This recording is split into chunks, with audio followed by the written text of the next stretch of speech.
Bien, messieurs, après cette première, comment vous vous sentez? D'abord fatigué, comme vous voyez là. Oui, crevé, mais très heureux, Georges. Oui, oui, non, vraiment, là, je dois dire que la réaction de la salle aujourd'hui a été au-delà de nos espérances, si j'ose dire.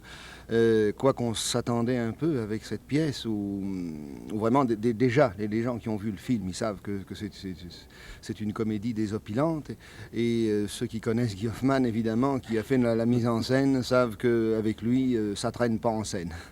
Alors, on s'amuse, on y va à fond, et puis le public marche et le public embarque. Ce qui est extraordinaire, c'est que pour Réal Giguère, c'est la première expérience, sinon une des premières expériences au théâtre. C'est la première. Mais ce ne sera pas la dernière. De toute façon, c'est très enrichissant, comme Georges le mentionnait. Malgré la fatigue ce soir, c'est quelque chose de remarquable, ce bain de foule. Georges m'en avait parlé, Guy Hoffman m'en avait parlé, tous les camarades m'en avaient parlé dans la troupe. C'est une expérience unique au monde. Vous avez attrapé le virus du théâtre, là. Ben là, il est peut-être un peu tôt. Là, j'ai le virus de mon lit Ça parce va que je vais venir. aller me coucher. Demain matin, je vais réfléchir à tout ça. Mais nous sommes très heureux ce soir. Comme Georges l'a dit, vraiment, on s'attend toujours à dire, mais ce soir, la salle a été exceptionnelle et a même dépassé nos espoirs. C'est vraiment merveilleux. Oui, quand j'entends une salle qui rit, moi, ça m'émeut. Ça m'émeut parce que je trouve que c'est un peu ce qui fait croire que notre métier n'est pas tout à fait inutile.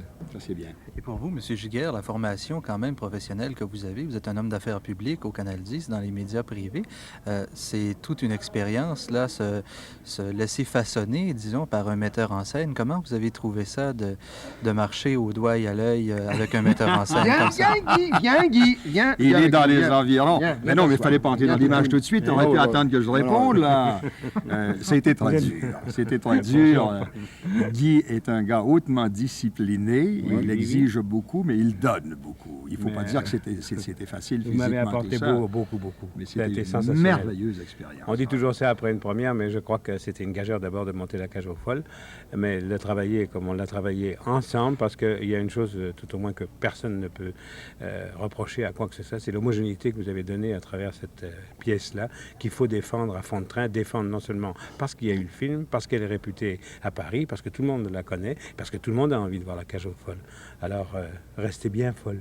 En tout cas, merci à Ça, vous. c'est un souhait On fait notre possible. Hein? Parce que ce qui est difficile, justement, vous le soulignez, c'est que vous arrivez après le film, qui garde l'affiche quand même depuis plus d'1 an à Montréal. C'est tout un défi parce que la plupart des gens ont vu le film et peuvent pas s'empêcher de faire la comparaison entre Serrault et Giguère. On est convaincus tous les trois, mais c'est sans prétention du tout. On est convaincus que la pièce est supérieure au film. Ah, honnêtement, ça. oui, ça, c'est sûr. Nettement. Tout le monde le sait, mais même à Paris, lorsque le film est sorti. oui. Mais il y a une chose amusante, c'est que dans le cercle vicieux que ça va produire, en fait, nous, de jouer la pièce, on va redonner une certaine publicité au film. c'est déjà Les fait. gens qui ont vu la pièce, qui n'ont pas vu le film, iront voir le film. Et d'autres qui ont vu le film, mais qui rencontrant des gens qui ont vu la pièce, on dit allez donc voir la pièce aussi. Vont venir voir la pièce, ça va faire On un peut cercle partir, oui, assez dans bizarre. 5 ans, vous pouvez revenir, bon, on vous en reparlera.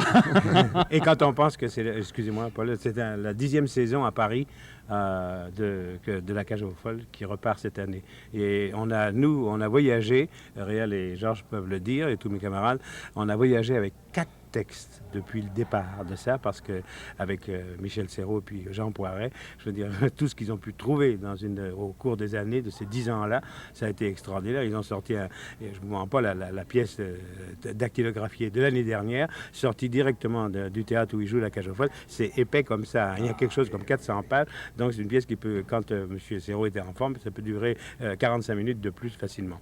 En terminant, je vais vous demander une confidence. Est-ce que vous croyez que Réal Giguère va encore jouer au théâtre et est-ce que vous allez encore faire de la mise en scène pour lui? C'est à moi de vous poser cette question-là n'importe quand.